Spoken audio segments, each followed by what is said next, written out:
Makluman tuan-tuan berkenaan dengan ketum ni, saya baru-baru ni saya berubat satu hamba Allah, dia kerja di USM, saya tak boleh sebut nama dia.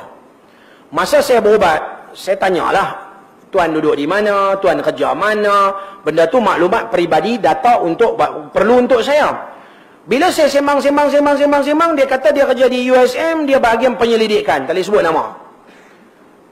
Berapa lama dia abang kerja? Saya kerja ada kot 20 tahun kot. Ui, lama.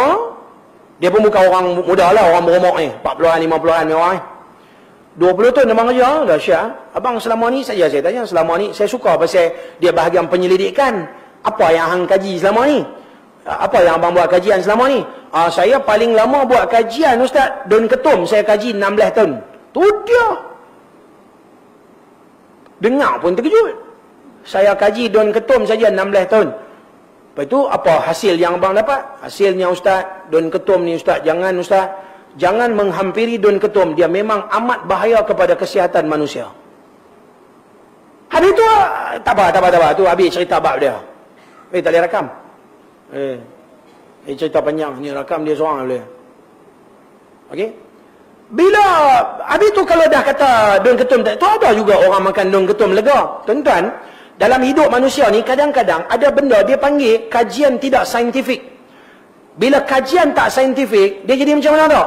Hang makan jadi, hang makan tak jadi, hang makan jadi, hang makan tak jadi, hang makan jadi, hang makan tak jadi. Lagu tu, dia tak saintifik. Dia tidak ada fakta. Dia tidak ada uji kaji. Kadang-kadang, pasal apa dia ni makan jadi, dia ni makan tak jadi? Oh, adalah banyak sebab. Ada orang kadang-kadang boleh jadi dia makan mendatangkan mudarat. Ada orang kadang-kadang dia makan satu benda mendapatkan manfaat. Tengok banyak sebab. Tengok antibody dalam badan dia macam mana.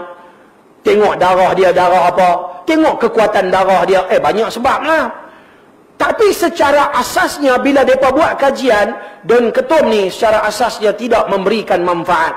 Habis tu ada juga orang minum, dia kata bagus kencing manis. Tak apa, itu bukan fakta.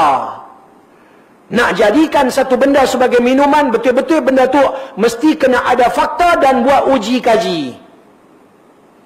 Ubat yang ada di pasaran biasanya puluh tahun dah dia buat kajian, kemudian baru dia buat biji, dia buat tablet, dia buat kapsul, baru dia bagi benda tu berada di pasaran.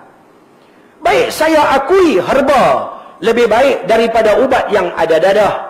Sebab ubat yang ada dadah, dia banyak lebih pada painkiller. Dia bukan merawat, tapi dia lebih kepada ubat tahan sakit. Saya akui herba lebih bagus. Masalahnya, adakah semua daun kita boleh guna buat ubat? Oh ya, soalan. Adakah semua daun boleh digunakan untuk buat ubat? Ada daun yang beracun, ada daun yang boleh buat ubat. Habis itu dah. Semua dah. Kalau kata semua benda Tuhan bagi ada mudarat, ada manfaat, saya tak terima. Ada semua benda yang Allah cipta ada mudarat dan ada manfaat. Tu baru tu. Maka daun ketum dah dibuat kajian tak ada manfaat pun. Tak boleh ambil satu dua orang minum lepas tu lega, itu sebagai bukti kata benda tu bagus. Itu tidak saintifik, tak pakai. Okey, tuan-tuan nak minum juga? Terpulang pada tuan-tuan, saya hanya boleh katakan tuan-tuan, Majlis Fatwa Kebangsaan mengatakan hukum minum daun ketum adalah haram. Habis, selesai. Nak minum tak? Aku bawa masing-masing, ikut suka hang lah. Faham tak? Tapi kalau saya tak minum kecuali saya dah tak ada ubat dalam dunia. Kata kalau ada kajian saintifik bagi tahu, kata yang tu boleh mendatangkan manfaat. Kajian saintifik. Hari tu timbul masalah pakai gelang perubatan. Gelang tu di dalam tu ada tembaga. Tahu gelang perubatan tu? Bengal tu. Weh, mahal, 1,000 lebih, 2,000 tu ada. Ramai-ramai semua orang pakai, kaya miskin semua pakai di tangan. Konon-kononnya bila tanya gelang perubatan, dia kata ada profesor mana akan buat kajian. Tuan-tuan, profesor tu pun sekat-takat dia seorang. Dia hanya buat kajian mungkin pasal tembaga. Kita akui setiap logam yang Allah ciptakan ada kelebihan dia. Dan ada juga dia punya mudaratnya.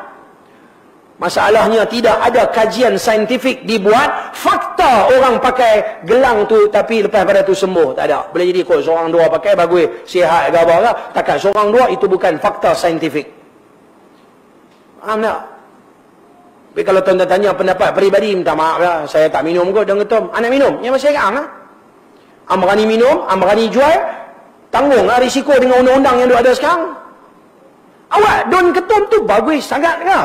Sampai tak ada daun lain dalam dunia yang lebih bagus daripada daun ketum? Tak ada ke ubat yang lebih bagus daripada daun ketum selain daripada daun ketum? Tak ada dah ke? Habis dah ke? Pupus dah ke ubat lain?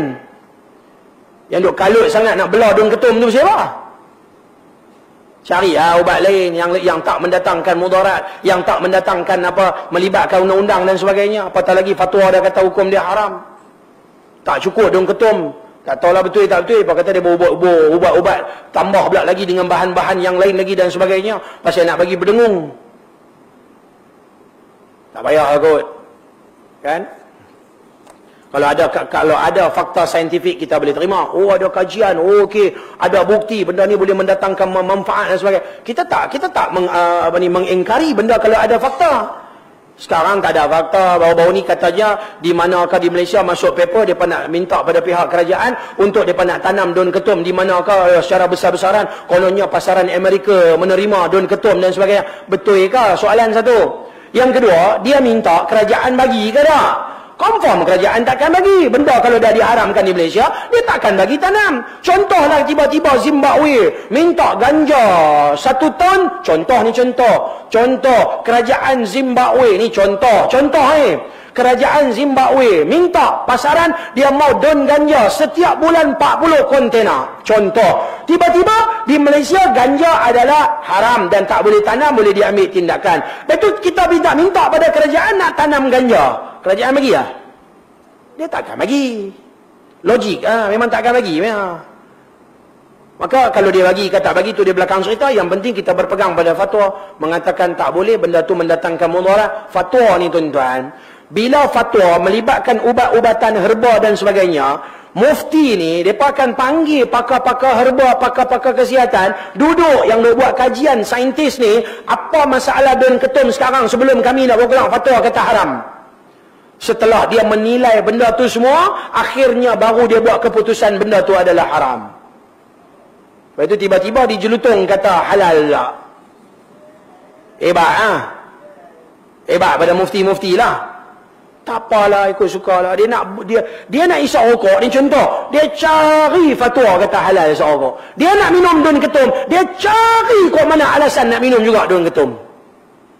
Cari benda lain lah. Pergi rebus daun derian lagi bagi. Belunguk dah di Teluk Gombak. Cari daun moktan ke, kot-kot lah. Pergi buat kajian, tengok boleh pakai ke tak. Kan? Tak payah duk minum lah, benda tak ada manfaat. Mungkinlah setengah-setengah orang bagus, tapi kebanyakannya mungkin tak bagus, maka itu lebih baik kita elakkan.